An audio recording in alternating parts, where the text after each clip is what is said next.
अस्सलाम वालेकुम viewers, welcome to my YouTube channel 504 essential words.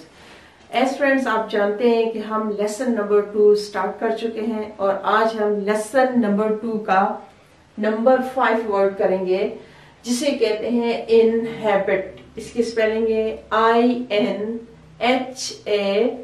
INHABIT, inhabit, और इसकी ग्रामेटिकल पोजीशन है वर्ब। उसकी इंग्लिश मीनिंग है लिव इन या live for a long time, किसी जगह पर ज्यादा लंबे अरसे के लिए परमानेंटली रहने को इनहैबिट बोलते हैं और इसके उर्दू मीनिंग्स हैं रहना। Now we come towards its sentences. इसका पहला जुमला है Eskimos inhabit the frigid parts of Alaska. जैसे कि आप जानते हैं कि एस्किमोज वो लोग होते हैं जो कि इंतहाई चिल और फ्रिजिड एरियाज में रहते हैं, और यहाँ पे कहा गया है कि अलास्का के जो फ्रिजिड एरिया में है वो एस्किमोज लोग रहते हैं। Eskimos inhabit the frigid parts of Alaska. Eskimos इंतहाई ठंडे इलाकों में रहने वाले लोग, और फ्रिजिड का मीनिंग है to inhabit, to live for a long time, और फ्रिजिड के मीनिंग है वेरी चिल, फ्रॉस्टी या ग्लेशियल एरियाज। और अलास्का जो है ये प्रॉपर नाउन है, इसे हमने कैपिटल लेटर से शुरू किया है और इसे हमने अंडरलाइन भी किया है। अब इसका दूसरा जुमला है because Sidney qualified he was allowed to inhabit the vacant apartment. पहले मैं आपको बताती चलूं कि इस सेंटेंस में जो डिफिकल्ट वर्ड्स हैं उनको मैं एक्सप्लेन कर रही हूँ।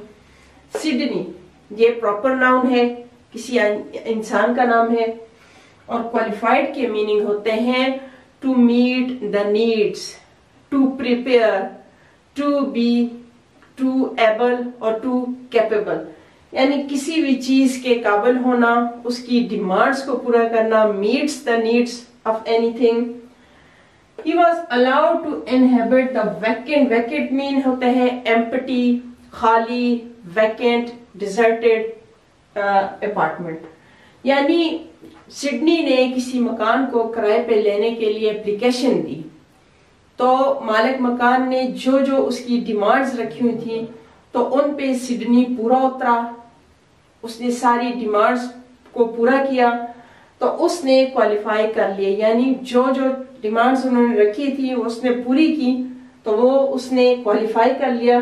तो तब उसे इजाजत दी गई कि वो इस वैकेंट अपार्टमेंट या वैकेंट घर में एज ए टेनेंट या एज ए किराएदार रह सकता है। Many crimes are committed each year against those who inhabit the slum area of our city। तो कमिट के मीनिंग्स क्या आते हैं? कमिट का मतलब होता है कि जब हम कोई ऐसा काम करें कि जिसका आउटकम, जिसका रिजल्ट अनप्लेजेंट हो, नाखुशगवार हो, तो उसके लिए हम लफ्ज कमिट या परपेट्रेट यूज करते हैं। यानी जिस काम के करने के बाद हमें शर्मिंदगी महसूस हो या उसका आउटकम जो है वो प्लेजेंट रहा हो। तो स्लम एरियाज बोलते हैं कि पूरे इलाके। तो बहुत सारे क्राइम्स जो होते हैं हर साल उन इलाकों में होते हैं कि जो पुअर इलाके होते हैं, जहां पर लाइफ की फैसिलिटीज नहीं होती, हाई लाइफ ऑफ स्टाइल नहीं होता, ज्यादा मॉडर्न लाइफ नहीं होती, पुअर इलाके होते हैं। तो कहा गया कि many crimes are committed each year against those who inhabit the slum area of our city, कि वो लोग जो हमारे इलाके के जो हमारे शहर के पूर्व इलाकों में, पसमानदा इलाकों में रहते हैं, तो उनके खिलाफ हर साल क्राइम्स होते हैं। अब हम इसके सिनोनिम्स की तरफ आते हैं, यानी वो लफ्ज की जो हमें इनहैबिट के सेम मीनिंग देगा। इसमें पहला लफ्ज है अबाइड, दूसरा है डिवेल, रिजाइड, ऑक्युपाई या पॉपुलेट। अबाइड रहना, डवेल भी रहने को बोलते हैं, रिजाइड का मीनिंग भी रहना है, ऑक्युपाई कब्जा करना, किसी जगह पे मौजूद रहना, स्टे करना, उसके साथ एफिलिएट होना। पॉपुलेट भी ये इसी सेंस में ऑक्युपाई और रिजाइड की सेंस में यूज हुआ है। और अब इसका एंटीनम है डिपार्ट, रवाना हो जाना, निकल जाना, छोड़ देना, गो, लीव एंड मूव। तो चलिए फ्रेंड्स, अब हम इसके रिकैप की तरफ आते हैं। इसे इनहैबिट, आज के हमारे लेसन नंबर 2 का 5th वर्ड है इनहैबिट, और इसकी ग्रामेटिकल पोजीशन है वर्ब, यानी इनहैबिटेड जब हम कहेंगे तो ये वर्ब हो जाएगा। उसकी मीनिंग है live in, live for a long time, किसी जगह पर लंबे अरसे के लिए रहना। इसका पहला जुमला है Eskimos inhabit the frigid part of Alaska. Eskimos जो हैं वो अलास्का के फ्रिजिड एरियाज में रहते हैं। Because Sydney qualified, he was allowed to inhabit the vacant apartment.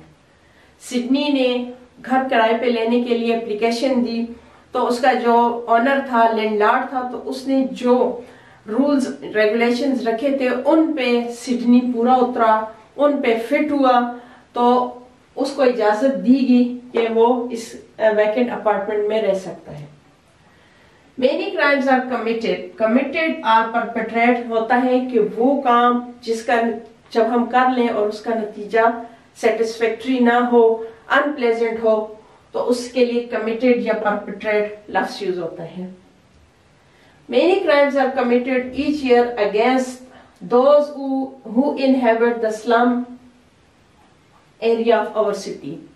कि हर साल क्राइम्स उन लोगों के खिलाफ होते हैं कि जो पुअर इलाकों में रहते हैं। अब इसकी सिनोनिम है अबाइड, डिवेल, रिसाइड, ऑक्युपाई और पॉपुलेट, यानी इन सब के वर्डिंग का तो फर्क है। ये इनहेबिट है और ये अबाइड है, डिवेल है, रिसाइड है, लेकिन ये इसके सेम मीनिंग हमें देते हैं। अब इसके एंटीनम की तरफ आते हैं। डिपार्ट, रवाना हो जाना, किसी जगह से निकल जाना। गो, लीव और मूव, ये सारे जो हैं इसके एंटीनम्स के तौर पे इस्तेमाल होते हैं। आई होप कि फ्रेंड्स आपको मेरी आज की वोकेबलरी से काफी फायदा हुआ होगा। अगर मेरी आज की वोकेबलरी आपको पसंद आई है तो इसे लाइक कीजिए, शेयर कीजिए, कमेंट्स कीजिए और मेरे चैनल को सब्सक्राइब कीजिए। अल्लाह हाफिज।